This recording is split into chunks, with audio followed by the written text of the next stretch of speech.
ನಮಸ್ಕಾರ ಸ್ನೇಹಿತರೆ, ವಿಡಿಯೋ ಪ್ರಾರಂಭ ಮಾಡೋದಕ್ಕಿಂತ ಮುಂಚೆ ಯಾರೆಲ್ಲ ಫಸ್ಟ್ ಟೈಮ್ ನನ್ನ ಚಾನಲ್ ವಿಸಿಟ್ ಮಾಡ್ತಾ ಇದ್ರೆ ದಯವಿಟ್ಟು ಸಬ್ಸ್ಕ್ರೈಬ್ ಮಾಡ್ಕೊಂಡು ಬೆಲ್ ಐಕಾನ್ ಅನ್ನು ಕ್ಲಿಕ್ ಮಾಡಿ. ನಿನ್ನೆ ನೈಟು ಲೈವ್ ನಲ್ಲಿ ತುಂಬಾ ಫನ್ನಿ ಆಗಿರುವಂತ ಸೀನ್ಸ್ ಎಲ್ಲ ನಡೀತಾ ಇತ್ತು. ಏನಪ್ಪಾ ಅಂದ್ರೆ ಈಗಾಗಲೇ ನಿಮ್ಗೆ ಎಲ್ಲರಿಗೂ ತಿಳಿಸ್ಕೊಟ್ಟಿದ್ದೀನಿ.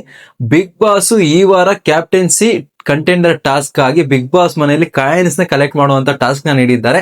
ಈ ಟಾಸ್ಕ್ ನ ಕುರಿತಾಗಿ ಬಿಗ್ ಬಾಸ್ ಮನೆಯಲ್ಲಿರುವಂತಹ ಕಂಟೆಸ್ಟೆಂಟ್ ಗಳೆಲ್ಲರನ್ನು 3 ತಂಡಗಳಾಗಿ ರಚನೆ ಮಾಡಿದ್ದಾರೆ. ಈ ಒಂದು ಟಾಸ್ಕ್ ನಲ್ಲಿ ಕೇವಲ ಕಾಯಿನ್ಸ್ ನ ಕಲೆಕ್ಟ್ ಮಾಡೋದಷ್ಟೇ ಅಲ್ಲ, ಎದುರಾಳಿ ತಂಡದ ಹತ್ರ ಇರುವಂತಹ ಕಾಯಿನ್ಸ್ ನ ಕಳ್ಳತನ ಮಾಡಬಹುದು, ಕಸಿದುಕೊಳ್ಬಹುದು ಸಹ ಅಂತಾನು ಹೇಳಿದ್ದಾರೆ.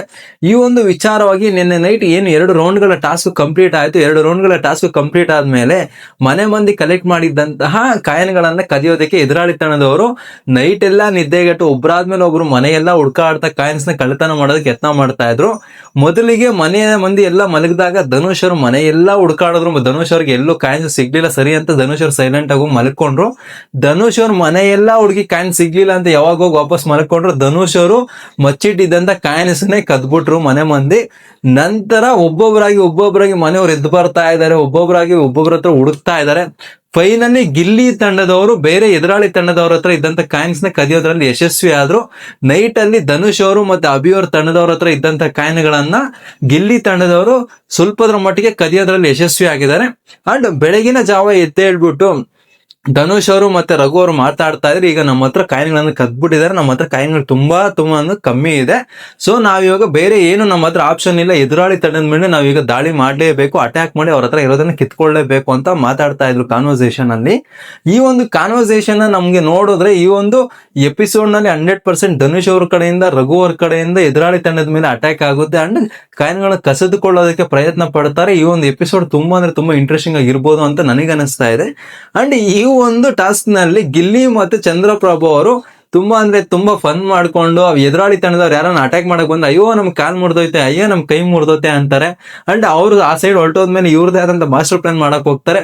ಅಂಡ್ ನಿನ್ನೆ ನಡೆದಂತಹ ಲೈವ್ ನಲ್ಲಿ ಏನು ಗಿಲ್ಲಿ ಅವರು ಮತ್ತೆ ಧನುಷ್ ಅವರು ಕಾಯಿನ್ಗಳನ್ನ ಕಲೆಕ್ಟ್ ಮಾಡಿದ್ರು, ಆ ಕಾಯಿನ್ಗಳನ್ನ ತಗೊಂಡೋಗಿ ಬಾತ್ರೂಮ್ ಅಲ್ಲಿ ಇಟ್ಟಿದ್ರು. 2ನೇ ರೌಂಡ್ ಕಂಪ್ಲೀಟ್ ಆದ್ಮೇಲೆ ಎದುರಾಳಿ ತಂಡದವರು ಬಾತ್ರೂಮ್ ಅಲ್ಲೇ ಹೋಗಿ ಔಷಧಿ ಇಟ್ಕೊಂಡ್ರು. ಆಗ ಇವರು ಪಾಪ ನಾವು ಅಲ್ಲಿ ಕಾಯಿನ ಮಚ್ಚಿಟ್ಟಿದೀವಿ, ಇವಾಗ ಎದುರಾಳಿ ತಂಡದವ್ರು ಹೋಗಿ ಅಲ್ಲೇ ಔಷಧಿ ಇಟ್ಕೊಂಡಿದ್ದಾರೆ, ಅವ್ರಿಗೇನೋ ನಮ್ ಕಾಯಿನ್ ಸಿಗ್ಬಿಟ್ರೆ ಏನ್ ಗತಿ ಅಂತ ಅವ್ರು ಕೊಡ್ತಾ ಇದ್ದಂತ ಎಕ್ಸ್ಪ್ರೆಷನ್ಸ್ ಕಾನ್ವರ್ಸೇಷನ್ಸ್ ತುಂಬಾ ಫನ್ನಿ ಆಗಿತ್ತು. ಈ ಒಂದು ಟಾಸ್ಕ್ ನಲ್ಲಿ ಕೇವಲ ಟಾಸ್ಕ್ ವಿನ್ನರ್ಸ್ ಅಷ್ಟೇ ಅಲ್ಲ, ಮನೆಯ ಕ್ಯಾಪ್ಟನ್ಸಿ ಸಹ ಇರೋದ್ರಿಂದ ಈ ಒಂದು ಟಾಸ್ಕ್ ನ ಎಲ್ಲಾ ಕಂಟೆಸ್ಟೆಂಟ್ ಗಳು ತುಂಬಾ ಸೀರಿಯಸ್ ಆಗಿ ತಗೊಂಡಿದ್ದಾರೆ, ತುಂಬಾ ಸೀರಿಯಸ್ ಆಗಿ ಆಡ್ತಾ ಇದ್ದಾರೆ. ಅಂಡ್ ಈ ಒಂದು ಟಾಸ್ಕ್ ನಲ್ಲಿ ಅನ್ಎಕ್ಸ್ಪೆಕ್ಟೆಡ್ ಟ್ವಿಸ್ಟ್ ಸಹ ಇಡಬಹುದು ಬಿಗ್ ಬಾಸ್ ಅಂತ ನನಗೆ ಅನಿಸ್ತಾ ಇದೆ. ಯಾಕೆ ಅಂದ್ರೆ ಇಂಡಿವಿಜುವಲ್ ಆಗಿ ಯಾರ್ಯಾರು ಕಲೆಕ್ಟ್ ಮಾಡ್ತಾ ಇರೋ ಕಾಯಿನ್ಸ್ ಅವರವರೇ ಸೇವ್ ಮಾಡ್ಕೊಳ್ಬೇಕು ಅನ್ನೋ ಒಂದು ರೂಲ್ ಇಟ್ಟಿರೋದ್ರಿಂದ ತಂಡವಾಗಿ ಆಡ್ತಾ ಇದ್ರು ಸಹ end of the day final ಅಲ್ಲಿ ಯಾರ ಹತ್ರ ಅಧಿಕವಾದ ಪಾಯಿಂಟ್ಸ್ ಇರುವಂತ ಕಾಯಿನ್ಸ್ ಇದೆ ಅಂತ ಏನಾದ್ರೂ ಬಿಗ್ ಬಾಸ್ ಅವ್ರು ಕೇಳ್ಬೋದು. ಅಧಿಕವಾಗಿ ಪಾಯಿಂಟ್ಸ್ ಕಲೆಕ್ಟ್ ಮಾಡಿರುವಂತ ಇಂಡಿವಿಜುವಲ್ ಪರ್ಸನ್ಸ್ ಏನಾದ್ರೂ ಕ್ಯಾಪ್ಟನ್ಸಿ ಕಂಟೆಂಡರ್ ಟಾಸ್ಕ್ ಗೆ ಸೆಲೆಕ್ಟ್ ಮಾಡ್ಬೋದು ಅನ್ನೋದು ಸಹ ಒಂದು ಡೌಟ್ ಆಗಿದೆ. ಇನ್ ಕೇಸ್ ಏನಾದ್ರೂ ತಂಡವಾಗಿ ಕರೆಯೋದಾದ್ರೆ ತಂಡದಲ್ಲಿ ಯಾರ ಹತ್ರ ಹೈಯೆಸ್ಟ್ ಪಾಯಿಂಟ್ಸ್ ಇರುತ್ತೆ ಅವ್ರನ್ನ ಕ್ಯಾಪ್ಟನ್ಸಿ ಕಂಟೆಂಡರ್ ಟಾಸ್ಕ್ ಗೆ ಕ್ವಾಲಿಫೈ ಮಾಡ್ದಂಗೆ ಆಗುತ್ತೆ. ಈ ಒಂದು ಟಾಸ್ಕ್ ಗೆ ಇದುವರೆಗೂ ಗೇಮ್ ನಲ್ಲಿ ಆಡ್ಬೇಕಾದ್ರೆ ಅಭಿ ಅವ್ರ ಟೀಮ್ ತುಂಬಾ ಸ್ಟ್ರಾಂಗ್ ಆಗಿ ಆಡಿ ತುಂಬಾನೇ ಪಾಯಿಂಟ್ಸ್ ನ ಕಲೆಕ್ಟ್ ಮಾಡಿತ್ತು ಕಾಯಿನ್ಸ್ ನ.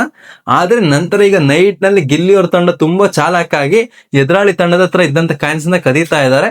ಈ ಒಂದು ಟಾಸ್ಕ್ ತುಂಬಾ ಇಂಟ್ರೆಸ್ಟಿಂಗ್ ಆಗಿರಲಿದೆ ಅಂತ ನನಗೆ ಅನಿಸ್ತಾ ಇದೆ. ಬಿಗ್ ಬಾಸ್ ನ ಲೈವ್ ಅಪ್ಡೇಟ್ಸ್ ಗಾಗಿ ನನ್ನ ಚಾನಲ್ ನ ಫಾಲೋ ಮಾಡ್ಕೊಳ್ಳಿ. ಅಂಡ್ ಬಿಗ್ ಬಾಸ್ ನ ಡೈಲಿ ರಿವ್ಯೂಸ್ ಸಹ ನನ್ನ ಚಾನಲ್ ಇದೆ, ದಯವಿಟ್ಟು ವಿಸಿಟ್ ಮಾಡಿ ರಿವ್ಯೂಸ್ ನ ವಾಚ್ ಮಾಡಿ.